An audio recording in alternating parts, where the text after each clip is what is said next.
Привет, друзья! История этого огромного грузовика началась в 1957 году, когда его показали на парижском автосалоне. Это был поистине огромный грузовой автомобиль, который мог справляться с сотней тонн груза. И создала его фирма Берлиет, которая некогда славилась своими грузовиками. В свое время это был крупнейший во Франции производитель грузовиков тяжелого класса. Кроме того, Берлиет имела богатый опыт конструирования карьерных самосвалов, тягачей тяжеловозов и иной спецтехники особенно большой грузоподъемности. Но самым высшим достижением стал именно огромный грузовой автомобиль Берлиет Т100 массой 100 тонн. Грузовик сделали по заказу нефтеперерабатывающей компании, которые работали в Сахаре.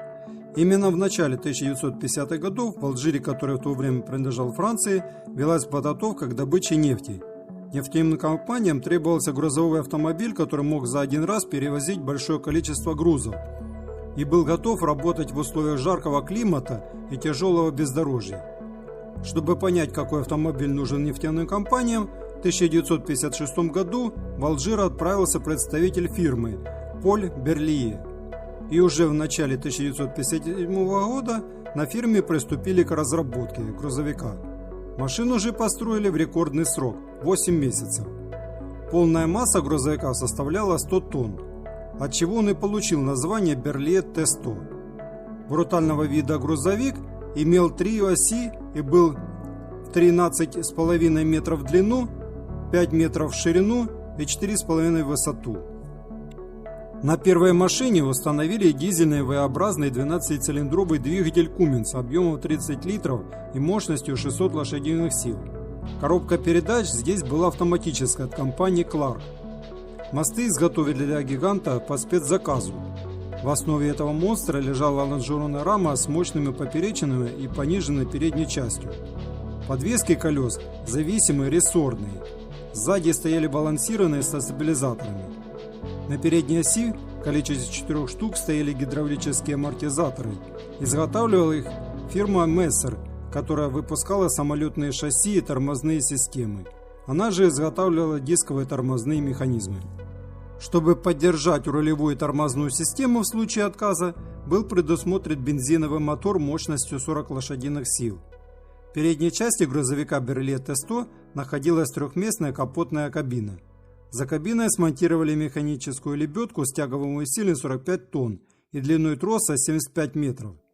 Грузовая платформа площадью 27 квадратных метров с небольшим скосом монтировалась сзади. В средней части грузовика под платформой находилось 2 бака на 950 литров.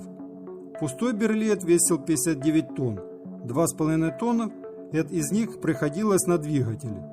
С полной нагрузкой масса машины составляла до 200 тонн. Отдельно стоит упомянуть широкопрофильные шины автомобиля в диаметре 1,8 метров.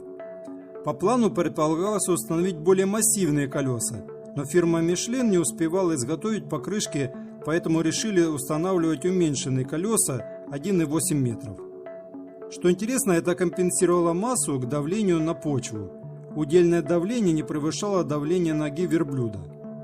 И хоть машина воистину была гигантской, и несмотря на могучий двигатель, автомобиль развивал скорость всего 35 км в час и требовал 640 литров топлива на 100 км пути.